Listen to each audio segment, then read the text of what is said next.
Hello everyone, welcome to answer YouTube channel. आज हम लोग कुछ ऐसे टॉपिक्स को देखेंगे जो कि मैथ्स में काफ़ी इंपॉर्टेंट होते हैं। हालांकि ये सभी के लिए इंपॉर्टेंट है जो प्राइमरी और सेकेंडरी दोनों में पढ़ रहे हैं, मतलब 8 तक के बच्चों के लिए और 9, 10, 11, 12 के बच्चों के लिए भी, क्योंकि ये बेसिक मैथमेटिक्स है और इसे अगर आप जानेंगे तभी आपको सेकेंडरी लेवल की मैथमेटिक्स को समझना आसान होगा। तो ये मैंने रैंडम क्वेश्चन उठाए और भी ऐसे टॉपिक्स को लेके हम लोग फर्दर वीडियो बनाएंगे। आज हम लोग यहाँ पे 3 चीज़ों को सीखेंगे, जिसमें पहला है कि लॉन्ग डिवीजन मेथड से हम लोग स्क्वायर रूट कैसे निकालते हैं, दूसरा है बॉडमास रूल को इस्तेमाल कैसे करते हैं सिंप्लीफिकेशन में, और तीसरा है अलजेब्रिक एक्सप्रेशन को कैसे हम लोग डील करेंगे। तो अलजेब्रिक एक्सप्रेशन में यहाँ पर्टिकुलरली मैंने टॉपिक लिया है डिवीजन का, कि एक पॉलिनोमियल से दूसरे पॉलिनोमियल को कैसे डिवाइड करते हैं। तो अब सबसे पहले हम लोग यहाँ स्टार्ट करते हैं स्क्वायर रूट से। तो स्क्वायर रूट में अगर हमें 7921 का स्क्वायर रूट निकालना है तो इसका मतलब ऐसा कौन सा नंबर होगा जिसको स्क्वायर करने पे 7921 आएगा। तो इस मेथड को करने के लिए हमें एक लाइन ऐसे वर्टिकल खींचना होगा और फिर एक हॉरिजॉन्टल लाइन, और यहाँ पे हम लोग लिखेंगे 7921। अब 7921 में हम लोग पेयरिंग करेंगे राइट साइड से। तो मैंने 2 नंबर लिया यहाँ पे 2 और 1, उसका पेयरिंग किया, फिर 2 नंबर और बचा 7। इन केस यहाँ पे एक और नंबर होता और उसका पेयर नहीं हो पाता तो उसके लिए हम लोग 0 का इस्तेमाल करते। ओके, अब हमारा अगला टारगेट क्या होगा कि हमें ये देखना है कि जो 79 है वो कौन से 2 नंबर के स्क्वायर के बीच में आ रहा है। तो यहाँ पे अगर हम ध्यान से देखें तो 79 64 और 81 के बीच में आता है। 64 8 का स्क्वायर होता है और 81 9 का स्क्वायर होता है। तो हमें छोटे नंबर को यहाँ पे चूज करना होगा। तो हम यहाँ पे लिखेंगे 8 इंटू 8, और यहाँ पे भी एक बार 8 लिखेंगे और यहाँ 64 लिखेंगे। मैंने 81 क्यों नहीं लिया, क्योंकि 81 बड़ा है इससे। अब उसके बाद हम लोग यहाँ पे 8 प्लस 8 को ऐड करेंगे और इधर ये माइनस करेंगे, तो 9 माइनस 4 5 हो गया, 7 माइनस 6 1 हो गया। अब ये दोनों नंबर एक साथ उतरेगा, क्योंकि इसीलिए हम लोगों ने यहाँ पे बात लिया था। अब ये 1521 हो गया। अब यहाँ पे 16 के आगे हमें अगेन 0 से 9 के बीच में एक ऐसा नंबर चूज करना है जिसको हम यहाँ पे मल्टीप्लाई करें 2 बार, तो 16 के साथ मिलके वो ये नंबर दे दे। तो 1 हमें जो है 2 ही चीज के स्क्वायर से मिल सकता है, या तो 1 के स्क्वायर से या तो 9 के स्क्वायर से। अब 1 का स्क्वायर अगर हम यहाँ पे करेंगे तो 161 इंटू 161 काफी छोटा होगा। तो अगला ऑप्शन हमारे पास बचता है कि 9 से हम ट्राई करते हैं। 9 9 जा 81, 9 6 जा 54, 54 प्लस 8 62, 9 1 जा 9, 9 प्लस 6 इज 15। तो एग्जैक्टली ये वही नंबर आ जा रहा है जो हमें ऊपर मिला था। तो कोई भी रिमाइंडर नहीं बचेगा, और यहाँ पे 9 हम लोगों ने जब लिखा तो एक 9 हमें यहाँ पे भी लिखना पड़ेगा। तो इसका मतलब ये हुआ कि हमारा आंसर इस क्वेश्चन के लिए क्या हो जाएगा, स्क्वायर रूट ऑफ 7921 इज 89, या हम ये बोल सकते हैं 89 का स्क्वायर 7921 होगा। ठीक है, तो इस तरीके से हम किसी भी नंबर्स के लिए, चाहे वो 5 डिजिट का हो या 6 डिजिट का हो या 4 डिजिट का हो या 3 डिजिट का हो, उसका स्क्वायर रूट निकाल सकते हैं। अब हम यहाँ पे देखेंगे सिंप्लीफिकेशन क्या होता है। सिंप्लीफिकेशन को समझने के लिए हमें ये रूल पता होना चाहिए कि वी बॉडमास रूल क्या होता है। तो वी बॉडमास रूल का मतलब होता है कि विनिकुलम, बी का मतलब ब्रैकेट, ओ का मतलब ऑफ, डी का मतलब डिवीजन, एम का मतलब मल्टीप्लिकेशन, ए का मतलब एडिशन, एस का मतलब सब्ट्रैक्शन। तो ब्रैकेट्स में भी बहुत तरह के ब्रैकेट्स होते हैं, जैसे square bracket, curly bracket, parenthesis. तो इन ब्रैकेट्स को सॉल्व करेंगे, फिर उसके बाद हम लोग ऑफ को सॉल्व करेंगे, फिर डी एम ए एस। ठीक है, तो यहाँ पे मैंने एक एग्जांपल लिया है, उसको सॉल्व करके देखते हैं। तो सबसे पहले यहाँ पे हम लोग इसको रीराइट करते हैं। ये लिखा हुआ है 3 whole 1/4, division curly bracket, then 1 whole 1/4 minus half, parenthesis 2 whole 1/2 minus 1/4 minus 1/6, curly bracket, square bracket, और यहाँ पे बार है। तो हम सबसे पहले इस बार वाले चीज को सॉल्व करेंगे। तो बार वाले चीज को अगर हम सॉल्व करेंगे तो 1/4 माइनस 1/6 करना है हमें। तो 1/4 माइनस 1/6 कितना होगा, तो यहाँ पे हमें एलसीएम अगर इसका लेना हो तो हमें 12 मिल जाएगा एलसीएम। ठीक है, तो यहाँ पे 12 डिवाइड बाई 4 3 होगा, और यहाँ पे 12 डिवाइड बाई 6 2 होगा, और ये आ जाएगा 1/12। तो ये हो गया 1/12। तो और इसी साथ हम लोग जितने भी मिक्स फ्रैक्शन है उसको सिंपल फ्रैक्शन बदल सकते हैं। जैसे 3 होल 1/4 कितना होगा, 4 इंटू 3 प्लस 1/4 दैट इज 13/4। तो इसको मैंने लिख दिया 13/4। डिवीजन ये कितना हो जाएगा, 1 होल 1/4, 1 इंटू 4 4, 4 प्लस 1 5, 5/4।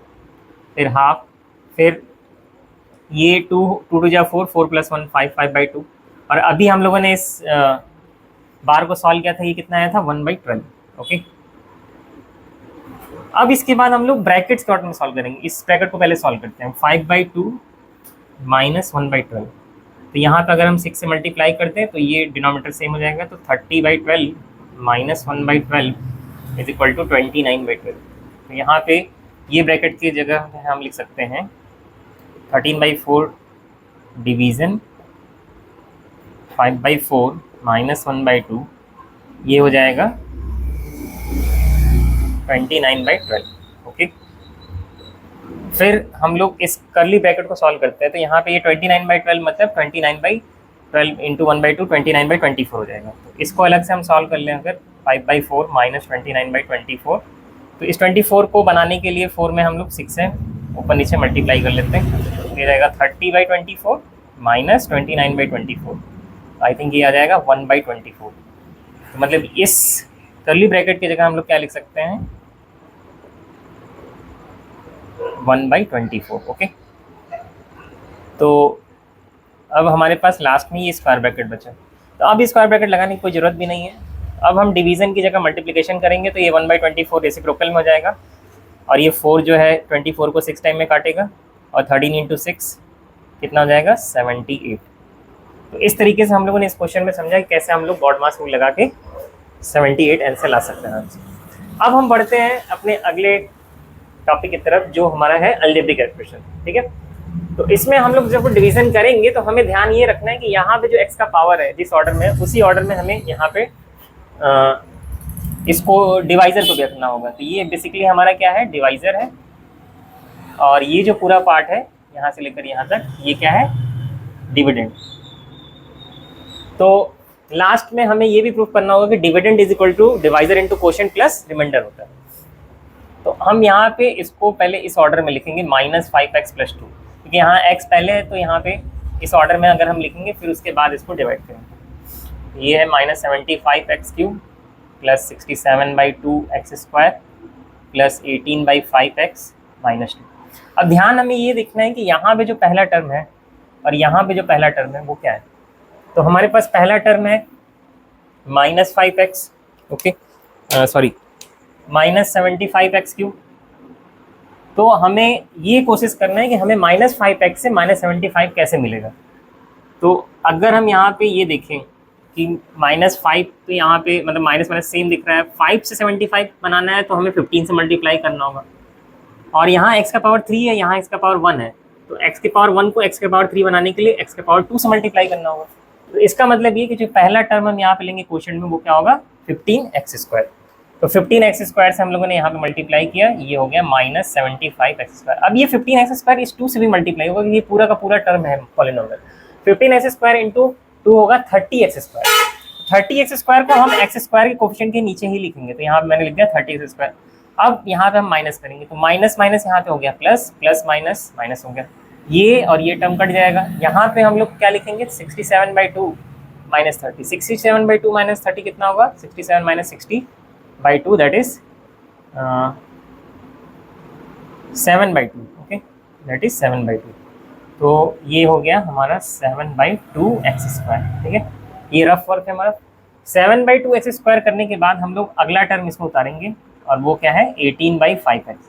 अब हमें यहाँ पे क्या देखना है कि इसके जो पहले टर्म है -5x, उसको हमें बनाना है यहाँ पे इसके पहले टर्म के बराबर। अब 5 को अगर हमें प्लस जैसे किसी टर्म में बदलना है तो सबसे पहले तो हम यहाँ -1 से मल्टीप्लाई करेंगे। दूसरा चीज हमें यहाँ पे चाहिए 7/2, लेकिन यहाँ पे अभी है 5 है, तो 5 को 7/2 बनाने के लिए हम बेसिकली 7/10 से मल्टीप्लाई करते हैं। तो 5 2 10 हो जाएगा, तो ये 7/2 हो जाएगा। और दूसरा यहाँ पे x का पावर 1 है, यहाँ x का पावर 2 है, तो x का एक पावर और ले लेते हैं। तो ये पूरा जो टर्म है ये हमें यहाँ मल्टीप्लाई करना होगा, मतलब बेसिकली कितना मल्टीप्लाई करना होगा -7x/10। तो -7x/10 अब हम लोग यहाँ पे अगला टर्म इसमें मल्टीप्लाई करेंगे, तो हमें इसके साथ मल्टीप्लिकेशन मिल जाएगा 7/2x², और दूसरा जब 7x/10 2 में मल्टीप्लाई होगा तो -7x/5 मिल जाएगा। यहाँ पे कोई साइन नहीं, तो माइनस, यहाँ माइनस माइनस प्लस, ये दोनों कट जाएगा। 18/5 + 7/5, 18/5 और 7/5 प्लस में कितना होगा 25/5, दैट इज 5। तो ये हो गया 5x -2। अब यहाँ पे -5x + 2 है, हमें चाहिए 5x। तो -5x से 5x कैसे बनेगा, इसमें बेसिकली -1 से केवल मल्टीप्लाई करना होगा। तो अगला जो टर्म हम यहाँ पे लेंगे वो होगा क्वेश्चन में -1। तो -1 से हम जब यहाँ मल्टीप्लाई करेंगे तो हमें मिल जाएगा +5x, और -1 × +2 होगा -2, और ये माइनस हो गया, यहाँ पे प्लस हो गया, यहाँ पे कोई भी रिमाइंडर नहीं बचेगा। तो इस तरीके से जब रिमाइंडर 0 हो जाएगा तो हमारा प्रोसेस जो डिवीजन का रुक जाएगा। तो यहाँ पे हमें ये पता चला कि क्वोशंट जो हमें मिला वो क्या मिला, क्वोशंट हमें मिला 15x² -7x/2 -1, और जो रिमाइंडर हमें मिला वो क्या मिला, वो 0 मिला। ओके, तो इस तरीके से हम लोगों ने algebraic expression, simplification using BODMAS rule और square root by long division method को सॉल्व किया। Thank you for watching this video and have a nice day.